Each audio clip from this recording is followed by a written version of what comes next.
My story started from architecture. I studied architecture and did 6 years, which I got a master's, and I practiced for 2 years. And within those 2 years of practicing, I realized that this wasn't that dream life I always pictured it to be. The things that made architecture interesting was no longer there, especially in Nigeria. So I started looking for a more unconventional path for myself, something that just gives me this spark. I used to tell stories in Nigeria. Now let me tell my story, but in a different way here. Maybe that will give me visibility, but the interesting thing with social media is people that have been in the UK for years, they see the things I do in Nigeria, so it was quite easy. I mean, my first week in Edinburgh, someone stopped me on the road. I was like, "Are you Dimeji?"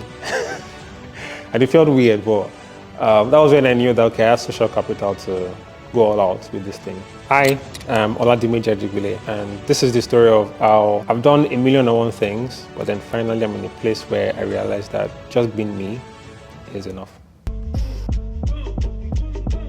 Hey folks, welcome to my YouTube channel. My name is PC Timmy. I'm a multifaceted creator, a marketing professional, and a teacher, and I'm passionate about growing people and growing businesses. See, the goal is that anybody who comes across me or any piece of my content is inspired and or motivated to get better in your business, in your career, and in your life. As you watch this video, like and comment and share to your friends and family if you like it. Please subscribe to my YouTube channel.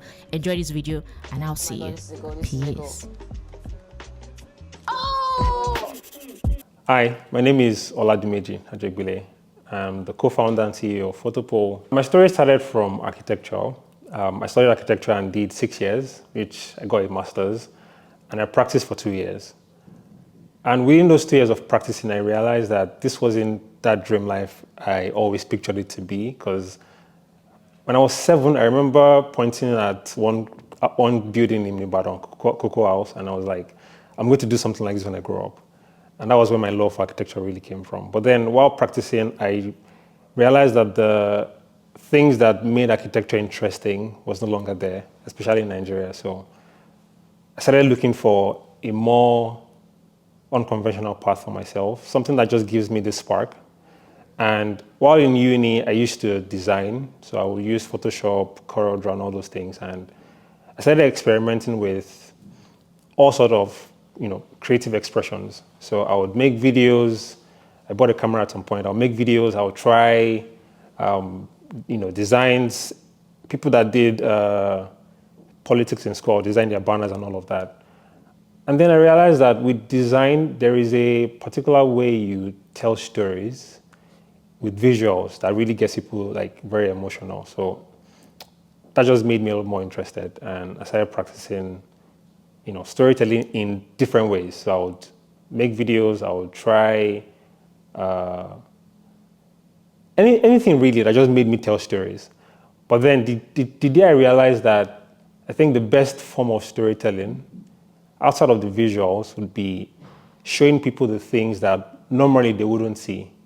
So yeah, that's where the behind the scenes started. And that was what I really started to focus more on Instagram. And this was 2018.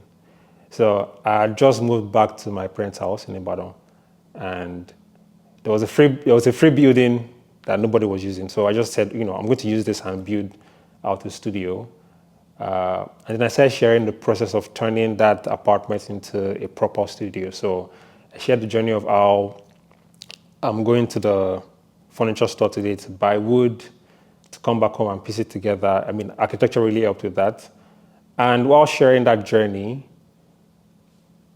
in a way, I started to build a following, which I didn't expect. Because while I was doing architecture, I would share my designs and probably get 2 3 likes. But then the moment I started telling these stories in a way that I felt more convenient with, not necessarily me speaking to people or trying to teach you something, because I taught design for a couple of years, and that's a totally different story. So now I'm sharing more about how I'm doing it, not necessarily what you should do yourself. And I think people resonated with that. And yeah, everything just started to grow from there. From there, I think I got my first brand deal through Stacks. Yeah. And I mean, for the longest time, I never earned anything from, doing all these things online. But then that happened, and it just opened my eyes to see that, wait, there is a big world out here where from those things you really have, passion for, you can make a living out of it. So, I mean, long before that, I quit architecture. But then this time around, I was seeing that, yeah, there's room for me to even explore more and grow more. So from there, I started, speaking more. I'll make videos of myself talking. And out of nowhere, I got an email from, I think it's a conference in Nigeria, Nigerian graphics designers or something. They were like, they would love me to speak at, the event on how designers can leverage storytelling to build their own personal brand. And prior to that, I had terrible stage fright. Because in School of Architecture, I would stand in front of people, and I had frozen once to present my own project. So I realized that if I start to take little steps to try to be a lot more visible with my work, and also for people to know that I actually have all these skills and all this talent. So talking about it became a lot more easy. And I did the conference. It was really good. People that probably had been seeing what I was in online, they came around and were saying all sort of nice things. And I felt very insecure about that because I was like, I'm not doing anything. I'm just sharing my story. And it wasn't until 2022 that I saw more into what being a creator, being in the creative space can actually do for you. A lot of creatives will put in effort to be seen, but still won't get a recognition. And for me, it was it was a total opposite. I wasn't doing anything to be seen. I just wanted to put these things out there and be okay with the idea that I have these stories, someone needs to hear them, but most importantly, do it for myself later in the future to just come back and look at these things and say, wait, yeah, you've changed from that shy kid who quit architecture to somebody who is now speaking on stages. I think my entire life took a totally different turn when I moved to the UK. I had just gotten married, and my first year being here, for context, I spent a major part of my creative journey in Nigeria. So, and I think I had created close to 1,700 pieces of content within that period.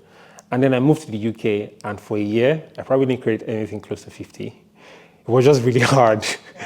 I was trying to adjust to the system, trying to understand where do I fit in. I'm not in the job market. I hadn't practiced architecture in years. So am I going to try to do something in that field? No, that wouldn't work. So what's the best approach for me? I started reading books, because I don't like reading books for a weird reason. But I started reading books about philosophy and the reasons why we behave the way we do. And that's when I started to see more into how it's not just content now I'm creating. It's like I'm creating experiences for people to see things differently. And to me, that felt like an opening to start sharing more about, people have known me to be a creative, a creator and all of that, but now I'm in a totally different phase of my life. So I think I can share about that side as well. So I started sharing my journey being a stay-at-home husband. Well, that's what I called myself, house husband really. And I would share the things I'm doing for my wife, the experiences I'm having. And then I started to notice that there was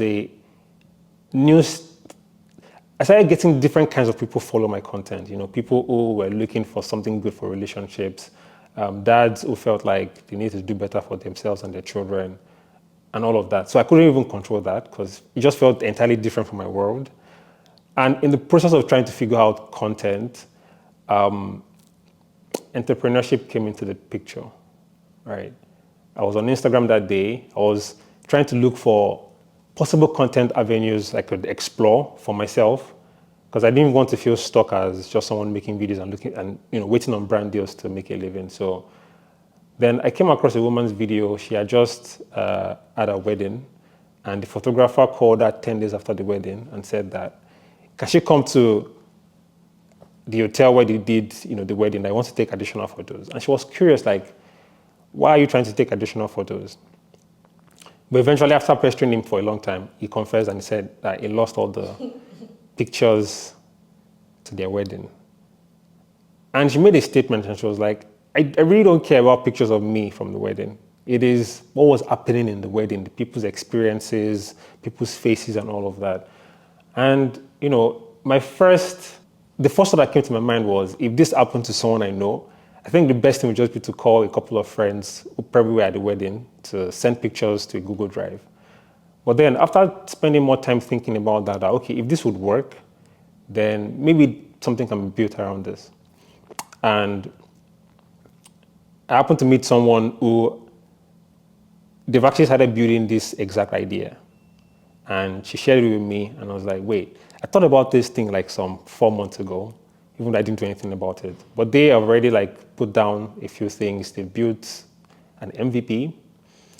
So after seeing all the things I do online, she knows that I'm really good with branding, I have experience in design, I have a social following. So I think you'd be perfect for helping us scale this product and sort of make it something that can reach more people. But most importantly, have better experiences for people.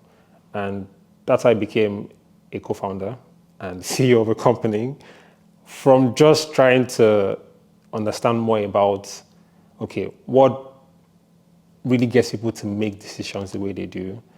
So it was just, I feel like the story is not something that comes together in one straight line. There's so many pieces that comes in, but then I think over time, I've become a little bit convenient with how things are turning out now. I mean, it's not fun having to constantly speak to people and always pitch a product. I never used to do that because you're a creator, you are making videos, you're sitting in front of the camera, you're not out there. But now I have to be out there, I have to speak to people, I have to go for events and pitch. I think my very first pitch was just chaotic. I was stuttering. But it's just beautiful to see that, okay, my life has taken a completely different turn from just quitting architecture to wanting to share my journey and my experiences. And now I'm leading a company that I'm quite excited with the progress we're making. So, yeah, I think that's the story of how I got here. So how are you combining entrepreneurship, creating content, and are you still stay at home? Yes, I am. How is that going? So I think a typical day in my life looks something like this. I wake up 6 a.m., 7 a.m. because my son wakes up, almost 7:30 every day. It's quite constant. And the moment he wakes up, he will just do his cry and he's up, ready to get active. So on days where it's my turn to sort of get him settled, I give him a bath, we do family study together, and then I get cooking. On days that's my thing to do. But before I sort of get really engaged with him, I try to spend the first 15 to 30 minutes of my time responding to emails, because if I don't do that at that time, nothing's going to happen for the rest of the day. And then the next time I'm getting to do anything work-related is by 4 p.m. So I try to spend the major part of the day really spending time with my son to make sure that he's getting the most part of me. But then once it's 4, I'm switching to full-time entrepreneur mode. And I think balance for me hasn't really been a 50-50 thing. It's knowing days when, okay, today I need to spend time with this thing and just try and communicate with my wife in advance. I think the other part that has made it a little bit easier is knowing that I don't have to depend on external employment to sort of make a living. So it has made it easy to work in a way that feels good for me and also helps my family stay together. So I won't say balance is 50-50. There are some days where my son is priority. He's always priority, but there are some days where, please give me time. I need to finish these things, and the understanding just comes in. So, but then with content, I batch create and just pick a week in a month and do everything. For example, I started a series on Instagram recently, and I've been trying to teach creatives how to monetize their creativity and build an online business from it. And content for 3 months, I recorded it in a week. Because I realized that if I don't do that, I won't have time to do it. So, and then to free up some time, I had to ask someone to work with me as a creative assistant / editor. So he knows ins and outs of my work. He's been following me for years, and he just became the perfect person to work with. The interesting thing about Scotland, to be quite specific. I'd done some research about Scotland even before I knew that I was going to come here. So my final design project in uni was a church design, and there were a lot of churches in Scotland that were like quite historical. And while doing all those studies, I just became very attached to the should I say country? Yeah, I became quite attached to it.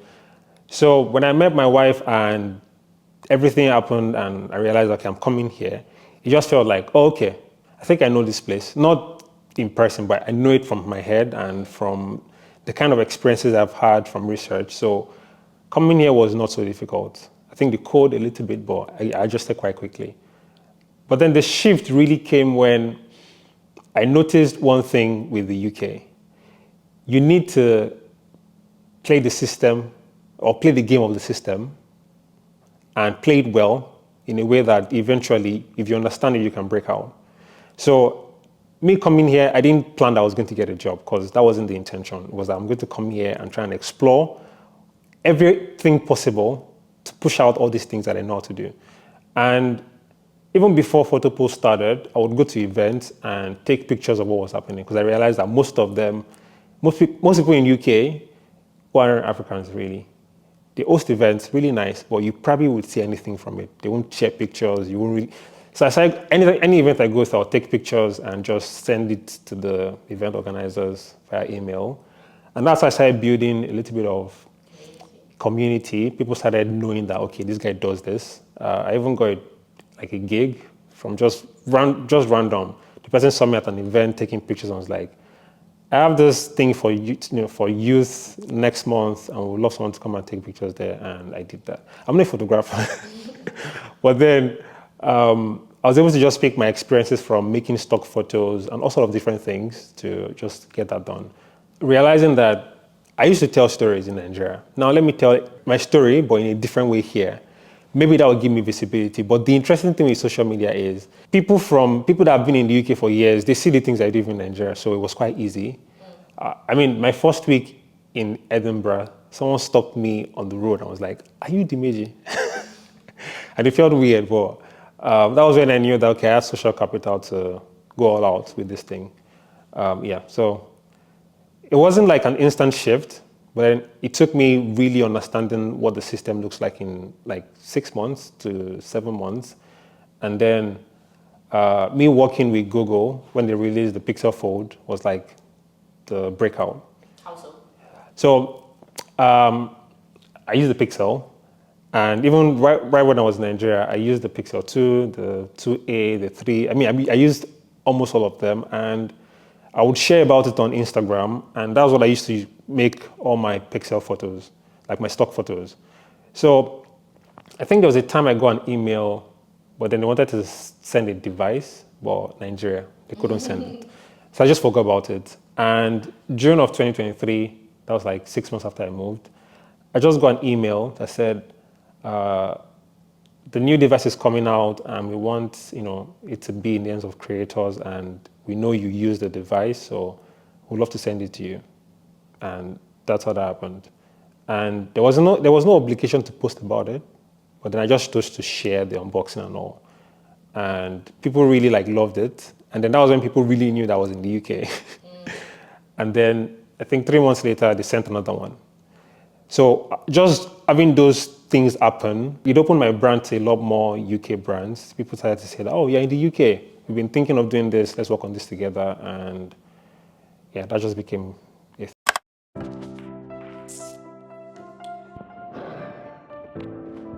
I want to share something that has changed my life, and it could for you too. You see, I'm an introvert. People don't really when I tell them, but it's true.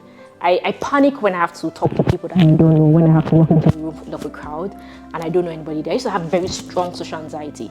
I kind of still do. But it has gotten better, and it really got better because I sat down and I realized that some of the biggest moments in my career, some of the most pivotal moments have come through networking, through sending somebody a DM, a cold email, walking up to them at an event, and boom, that relationship just blows on from there. You see, what a lot of people don't tell you about networking is that it's not about being the loudest in the room. It's about being intentional and prepared. Before I actually send somebody a message or walk up to them, I try to ask myself, who is this person? Who am I? What do I want to get out of the conversation? What value do I want to give? What impression do I want to leave? Do we have a connection that I can lead with that could increase the chances that they will actually respond to me? And that's why I'm excited to share another resource from HubSpot. Again, yes, because their resources work. And this is about networking trips and guides that can literally change the game for you. It contains conversation starters and tips like how to have small talk. I did a TEDx many years ago on small talk, and it is very powerful. And you have conversation examples in the guide. It talks about, networking strategies, how to network with purpose. It also has follow-up templates. You see, Larry did a keynote session at one of Founders Connect events a few years ago in London, and he mentioned that networking is not about meeting people. It's about what happens after you meet them. It's about the follow-up, how you follow up on them, how you ensure that you actually grow the relationship into something. You know what? Not too much talk. If you want to change the game, if you want to be more intentional about how you meet people, how you present yourself, and how you build on those relationships, download these guys, read it, and give me feedback and tell me how it works for you. The link is in the description below. Peace. My printing business that I started in uni, I would have made sure that I didn't spend all those money. So the business failed? It didn't fail. Like, it was really good. Like, I was making north of 400K every month, and I was in, I think, year 3 or year 4, and I did that for 2 years, and within those 2 years, I think I made close to like 8 million naira in total, and that was for like someone who was like just 19, 20. So by the time I was leaving that phase, I didn't even know how everything was just going. It was just going. My lifestyle didn't change, nothing changed, but the money just kept going. Not like I was spending lavishly or anything. I was basically investing in other people. You need a laptop, I'll buy it. And that's how my design school sort of started. So if I'll do adulting again, I'll be a lot more strategic when it comes to investment. Because I feel like, yes, being a creator was some sort of investment at the time, but I feel like investing more in myself, not necessarily, investing in other people is good, but investing more in myself and my experiences, yeah, that would be something I would prioritize, because I lost a lot of things because I wasn't quite exposed to the knowledge I needed at the time.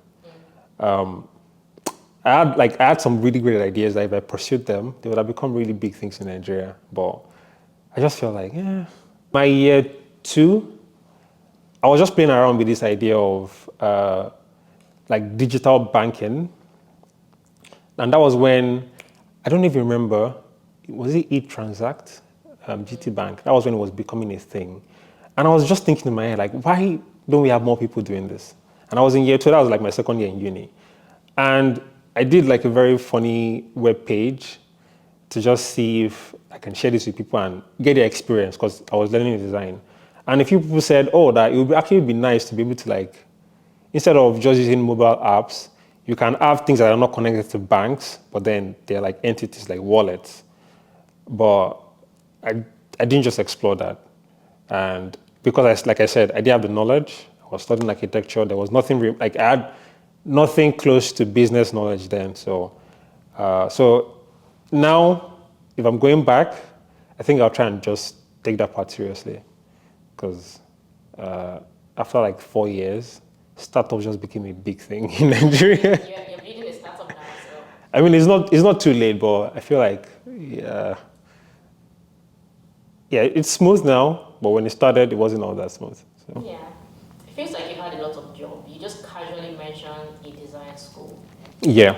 How many jobs, right, have you done in your life? Try and name them for me. I wouldn't call them jobs, but things that I've done. So, so architecture, yes. Architecture. I had the printing business. Then I had the architectural model making business. Those were in school. And then I went all out with logo design. And from logo, it transitioned into branding. And then from branding, it became UX. Okay. And then from UX, that was when the design school came up. So during NYSC, we're teaching core members. And then it became a thing. So so there was an agency called OE Studio.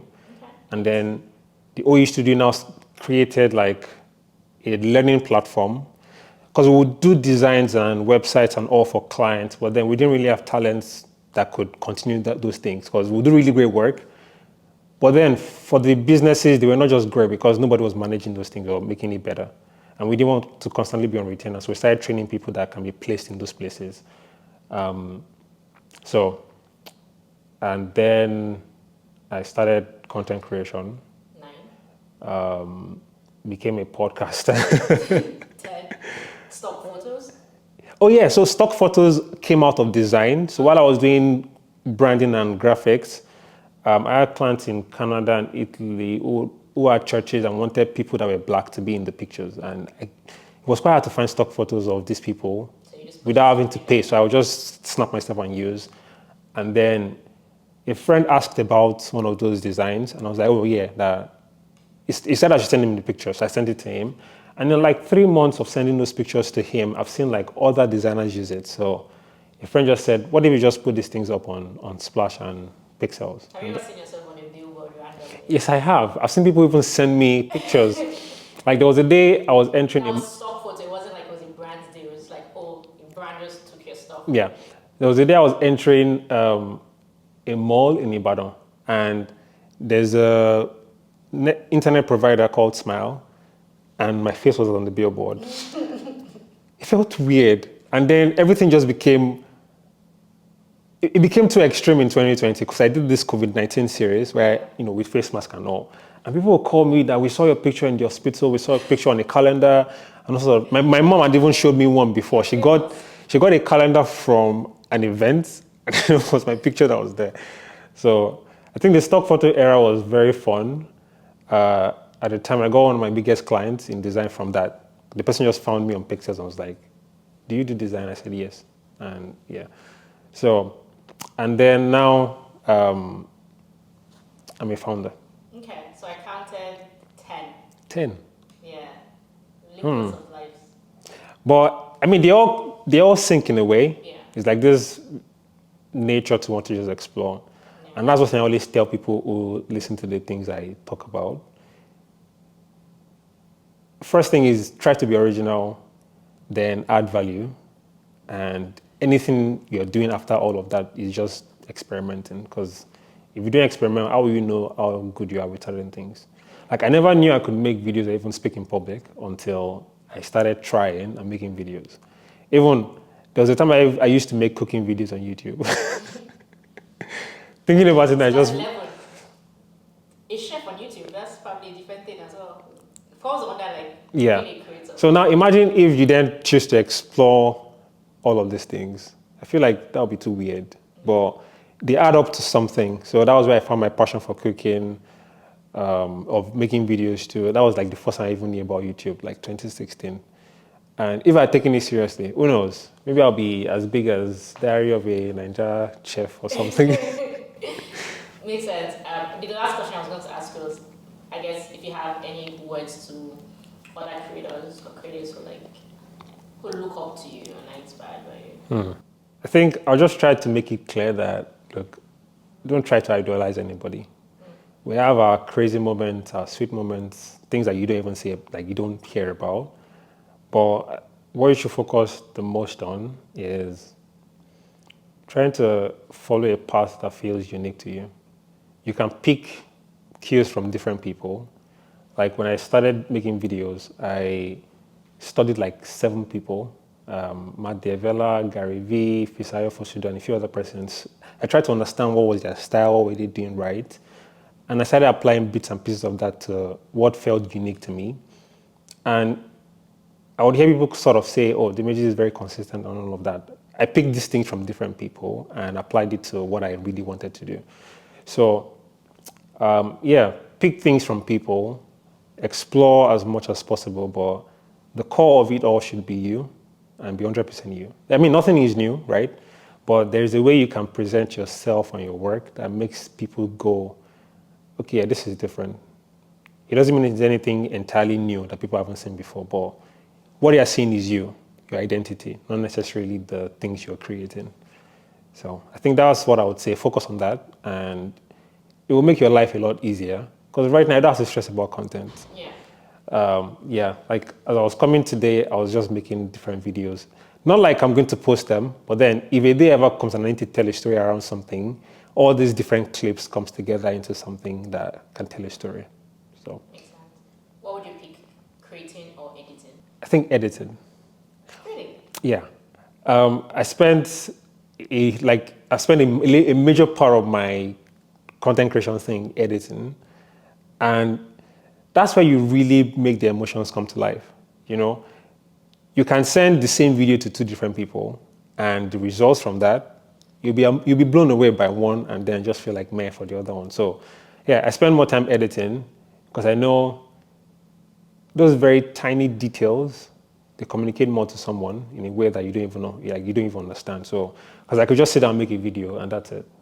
Creating is fun, it's easy, but then editing takes a lot of work, and I think I enjoy that part because I'm able to control the outcome of whatever I've created. Being an entrepreneur or being a creator? Only pick one. And I can't say creative entrepreneur. So I think now I'm enjoying being an entrepreneur because you see beyond just the expressions, you see more into details, and you're able to bring joy to people with the things you do. Being a creator, you can be quite selfish because it's what you want to do that you will do. Being an entrepreneur, you have to create something that brings value to people's lives. And I think I care more about that value part. Not because being a creator is not fun. It has its own, it's really lovely sides and not so great part. But being an entrepreneur, I feel like they're quite similar. Like you have quite a lot of similarities between them. But yeah, I'll choose being an entrepreneur over being a creator. Early mornings or late nights? Late nights. But now I'm trying to find a balance because I've got a son who wakes up early. So, but yeah, late nights. Because it's like the world is asleep and you just can put in the best within those hours. They're very short, but then it's like this compounding effect within those short hours. So, long form content or short form content? Definitely long form content. Really? You get a lot of views. Yeah, but I make longer videos. Okay. And that's why I really get to tell like those stories. Even though you might not get all the views, but it just brings me joy because it's like I'm creating a mini film that I can go back and watch again and again. Short form is quite short-lived. The effect of that can be so great on people. And I noticed that when I started this recent series.